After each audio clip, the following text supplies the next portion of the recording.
कुछ साथियों के हवाले से पता चला कि कुछ साइटें बैन हो गई हैं। पता नहीं यह कितना सच है, लेकिन लोगों ने सरकार को कोसना शुरू कर दिया। अरे भाई, सरकार तो जो देश हित में ठीक लगेगा वही करेगी ना।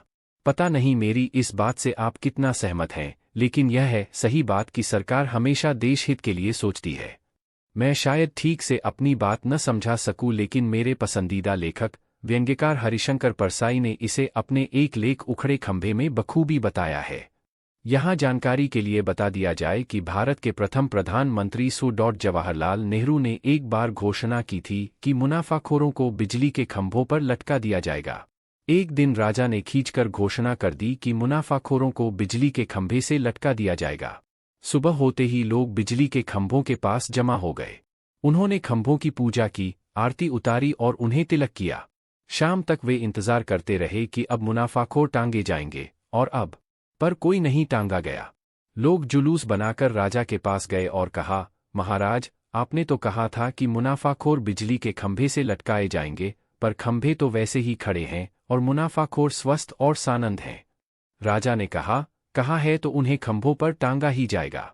थोड़ा समय लगेगा, टांगने के लिए फंदे चाहिए। मैंने फंदे बनाने का आर्डर दे दिया है। उनके मिलते ही सब मुनाफाखोरों को बिजली के खंभों से टांग दूंगा। भीड़ में से एक आदमी बोल उठा, पर फंदे बनाने का ठेका भी तो एक मुनाफाखोर ने ही लिया है। राजा ने कहा, तो क्या हुआ, उसे उसके ही फंदे से टांगा जाएगा। तभी दूसरा बोल उठा, पर वह तो कह रहा था कि फांसी पर लटकाने का ठेका भी मैं ही ले लूंगा। राजा ने जवाब दिया, नहीं, ऐसा नहीं होगा। फांसी देना निजी क्षेत्र का उद्योग अभी नहीं हुआ है। लोगों ने पूछा, तो कितने दिन बाद वे लटकाए जाएंगे? राजा ने कहा, आज से ठीक 16वें दिन वे तुम्हें बिजली के खंभों से लटके दिखेंगे। लोग दिन गिनने लगे। 16वें दिन सुबह उठकर लोगों ने देखा कि बिजली के सारे खंभे उखड़े पड़े हैं। वे हैरान हो गए कि रात न आंधी आई न भूकंप आया, फिर वे खंभे कैसे उखड़ गए। उन्हें खंभे के पास एक मजदूर खड़ा मिला। उसने बतलाया कि मजदूरों से रात को ये खंभे उखड़वाए गए हैं। लोग उसे पकड़कर राजा के पास ले गए। उन्होंने शिकायत की, महाराज, आप मुनाफाखोरों को बिजली के खंभों से लटकाने वाले थे, पर रात में सब खंभे उखाड़ दिए गए। हम इस मजदूर को पकड़ लाए हैं। यह कहता है कि रात को सब खंभे उखड़वाए गए हैं। राजा ने मजदूर से पूछा, क्यों रे, किसके हुक्म से तुम लोगों ने खंभे उखाड़े? उसने कहा, सरकार, ओवरसियर साहब ने हुक्म दिया था। तब ओवरसियर बुलाया गया। उससे राजा ने कहा, क्यों जी, तुम्हें मालूम है मैंने आज मुनाफाखोरों को बिजली के खंभे से लटकाने की घोषणा की थी। उसने कहा, जी सरकार। फिर तुमने रातों रात खंभे क्यों उखड़वा दिए? सरकार, इंजीनियर साहब ने कल शाम हुक्म दिया था कि रात में सारे खंभे उखाड़ दिए जाएंगे। अब इंजीनियर बुलाया गया। उसने कहा उसे बिजली इंजीनियर ने आदेश दिया था कि रात में सारे खंभे उखाड़ देना चाहिए। बिजली इंजीनियर से कैफियत तलब की गई तो उसने हाथ जोड़कर कहा, सेक्रेटरी साहब का हुक्म मिला था। विभागीय सेक्रेटरी से राजा ने पूछा, खंभे उखाड़ने का हुक्म तुमने दिया था? सेक्रेटरी ने स्वीकार किया, जी सरकार। राजा ने कहा, यह जानते हुए भी कि आज मैं इन खंभों का उपयोग मुनाफाखोरों को लटकाने के लिए करने वाला हूं, तुमने ऐसा दुस्साहस क्यों किया? सेक्रेटरी ने कहा, साहब, पूरे शहर की सुरक्षा का सवाल था। अगर रात को खंभे न हटा लिए जाते तो आज पूरा शहर नष्ट हो जाता। राजा ने पूछा, यह तुमने कैसे जाना? किसने बताया तुम्हें? सेक्रेटरी ने कहा, मुझे विशेषज्ञ ने सलाह दी थी कि यदि शहर को बचाना चाहते हो तो सुबह होने से पहले खंभों को उखड़वा दो। राजा ने पूछा, कौन है यह विशेषज्ञ? भरोसे का आदमी है। सेक्रेटरी ने कहा, बिल्कुल भरोसे का आदमी है सरकार।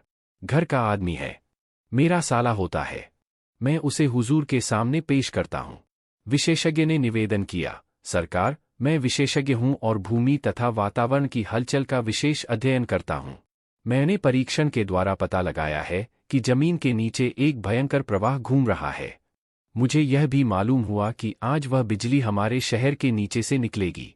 आपको मालूम नहीं हो रहा है, पर मैं जानता हूं कि इस वक्त हमारे नीचे भयंकर बिजली प्रवाहित हो रही है।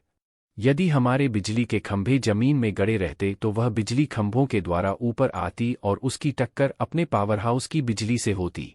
तब भयंकर विस्फोट होता। शहर पर हजारों बिजलियां एक साथ गिरती। तब न एक प्राणी जीवित बचता, न एक इमारत खड़ी रहती। मैंने तुरंत सेक्रेटरी साहब को यह बात बताई और उन्होंने ठीक समय पर उचित कदम उठाकर शहर को बचा लिया। लोग बड़ी देर तक सकते में खड़े रहे। वे मुनाफाखोरों को बिल्कुल भूल गए। वे सब उस संकट से अभिभूत थे जिसकी कल्पना उन्हें दी गई थी। जान बच जाने की अनुभूति से दबे हुए थे। चुपचाप लौट गए। उसी सप्ताह बैंक में इन नामों से ये रकमें जमा हुईं।